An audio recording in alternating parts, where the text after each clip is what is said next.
Cours 3 du module 6, recherche de la règle à partir d'une fonction dont on connaît l'asymptote et un point, puis l'ordonnée à l'origine aussi.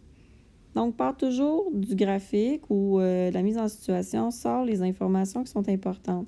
Par exemple, ici, on connaît le K. Il est de 1. On connaît A plus K aussi.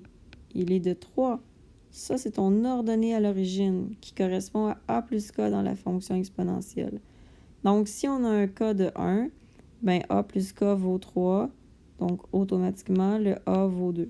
Un coup que tu as sorti ça, à partir de l'équation générale qui dit A fois C à la X plus K, bien, tu peux remplacer avec un point, par exemple, si à 3, 55. Qu'est-ce qui va se passer? Mon f de x sera 55. Mon a sera 2. Mon c sera inconnu. Mon x sera de 3 plus k. Et bien là, il te reste à faire un petit peu d'algèbre. Moins 1 d'un bord, moins 1 de l'autre. 54 est égal à 2 fois c à la 3. Divise par 2, divise par 2. 27 est égal à c à la 3. Et on applique une petite racine cubique des deux côtés pour réussir à trouver que 3 fois 3, 9 fois 3, 27. On peut donc donner une réponse finale où la fonction f de x est égale à A2, ici, fois C, qui est 3, à la x, plus 1.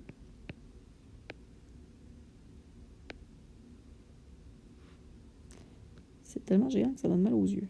Donc, en chimie, les éléments radioactifs ont une durée de vie. Ils se désintègrent à une certaine vitesse. Puis on va calculer cette vitesse-là en fonction de la moitié, quand ils arrivent à la moitié de leur nombre de grammes, là, quand ils sont à la moitié. Au début de son expérience, un chercheur a un élément radioactif de 50 grammes. Cet élément se désintègre et sa masse diminue de moitié 3 fois par heure. On souhaite représenter cette situation par une fonction exponentielle. C'est sûr qu'avec le texte, tu peux bâtir ta fonction, mais c'est assez complexe de vérifier si elle est bonne ou pas. Je te le montre comment faire, mais après ça, je vais te montrer une deuxième technique qui est peut-être plus certaine. Donc, ma fonction commence, est là, 50. Jusqu'ici, tout va bien. Cet élément perd de sa masse de moitié. Bien, c'est quoi la moitié? C'est ça, la moitié. Puis combien de fois elle perd de moitié? Bien, au bout de, 3 fois par heure, là, de moitié, fois la moitié, fois la moitié, fois la moitié. Fait qu'au bout d'un autre 20 minutes, au bout d'un autre minute, au bout d'un autre 20 minutes. Ah, tu reconnais-tu que c'est une exponentielle?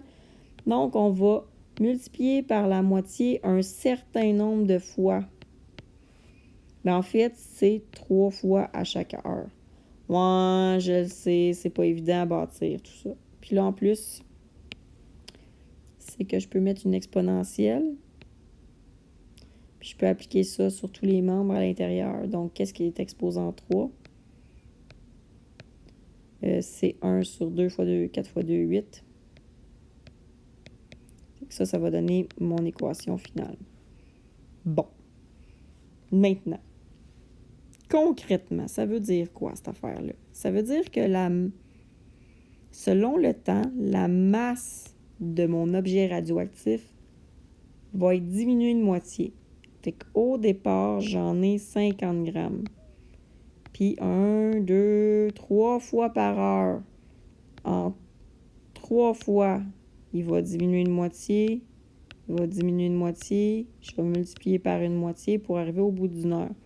Donc, la moitié, la moitié, la moitié. On est rendu à 6,25 grammes au bout d'une heure.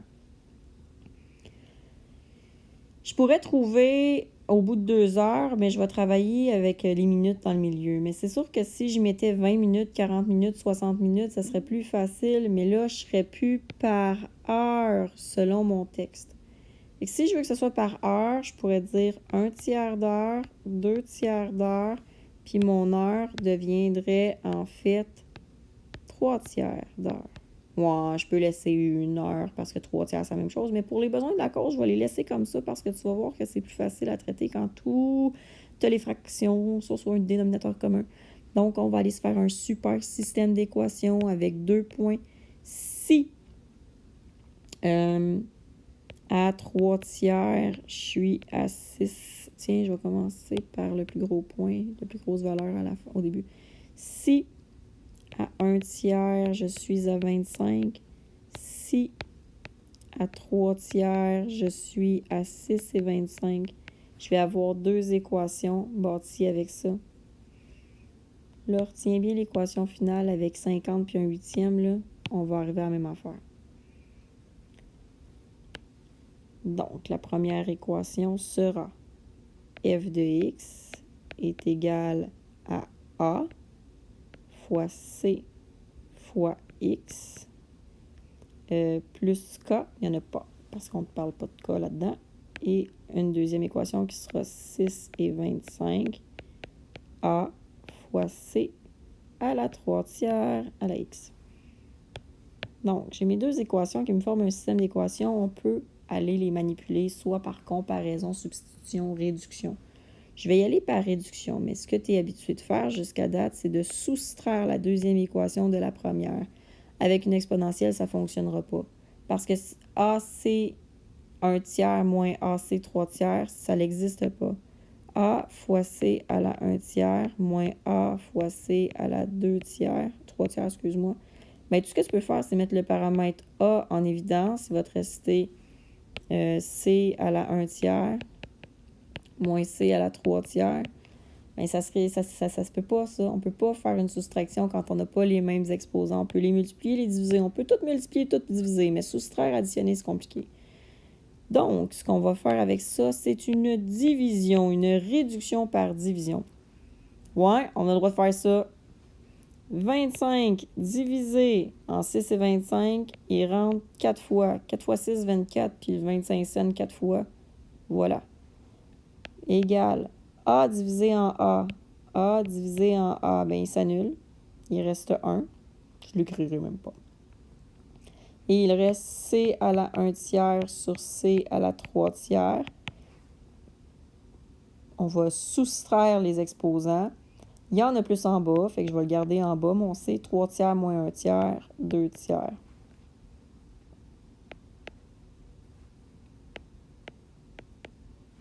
Ben oui, je vais devoir faire un peu d'algèbre avec ce que j'ai obtenu.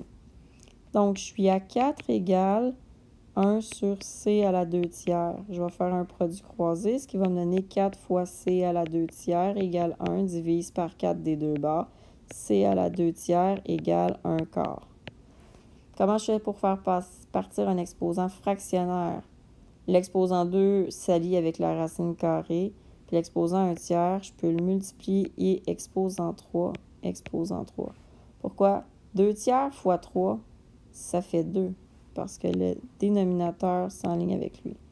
Fait que 4 fois 4, 16 fois 4, 64. Donc, on est à 1 sur 64. J'ai appliqué le 3 sur le 4, qui est égal à C à la 2. Et tout ce qui me reste à faire, c'est une racine carrée de chaque côté. 8 fois 8, 64. Donc, racine de 64, ça fait 8. Il va nous rester C vaut 1/8. Donc, je vais aller remplacer le C dans mon équation de base, une de mes deux, n'importe laquelle, pour déterminer le paramètre A. Donc, ici, on a l'équation 25 est égal à A fois C qui est 1/8 à la 1/3. J'oublie. 25 est égal à A fois C à la 1/3.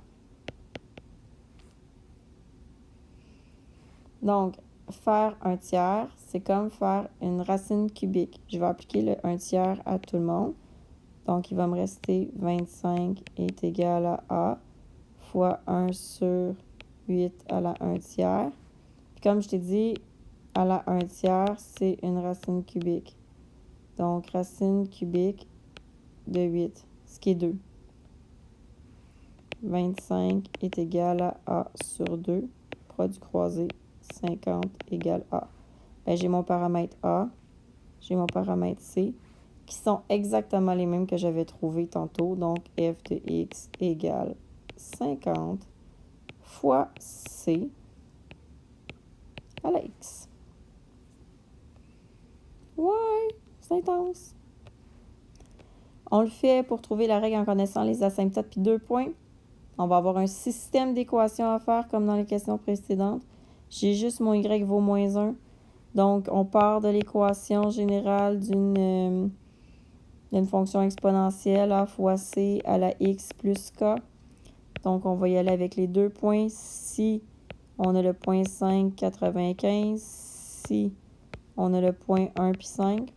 Puis, on n'oublie pas que le k vaut moins 1 dans cette situation-là. Donc, je vais aller remplacer le y par 95 est égal à ac x moins 1. Puis, je vais remplacer le y par 5. Oh, mon x. J'ai oublié de le remplacer. On va le mettre avec 5. Voilà. Et le y va être remplacé par 5. A fois c à la x moins 1. Je ne pourrais pas défaire ce système d'équations-là tant que le k, le moins 1, traîne. Donc, je vais faire un petit plus 1, plus 1, plus 1, plus 1, toutes les barres. Donc, on va arriver à 96 égale AC5, 6 égale AC1. Puis là, je t'ai dit qu'on pouvait faire une réduction juste avant. Mais une réduction, ça ne se fait pas sur une fonction exponentielle parce que AC5 moins AC1, ça ne se réduit pas. Il n'y a rien à faire. Donc, on va les diviser. 96 divisé en 16. En 6, excuse. Ça donne 16. Ma langue est fourchée. A divisé en A. A divisé en A, bien ça s'annule, il ne reste plus rien. Je vais mettre un 1. Ça donne 1. C à la 5 sur C à la 1. Bien ça, c'est la loi des exposants qui embarque. C à la 4. Donc, il me reste C à la 4. 1 fois C à la 4, c'est comme juste C à la 4. J'applique une racine quatrième des deux bords pour arriver que 2 fois 2, 4 fois 2, 8 fois 2, 16. Ben oui, 2, ça marche. En ayant trouvé le 2, je vais remplacer mon C dans cette équation aussi parce qu'elle est plus facile par 2. OK. Donc, 5 égale A, que je connais pas, fois 2, que je viens de trouver, exposant 1, moins 1, plus 1, plus 1. 6 égale A fois 2. Divise par 2, A vaut 3. Ben, j'ai tout ce qu'il faut. Je peux donner ma réponse où ma fonction f de x est égale à A fois C à la x moins 1. C'est tout. Voilà.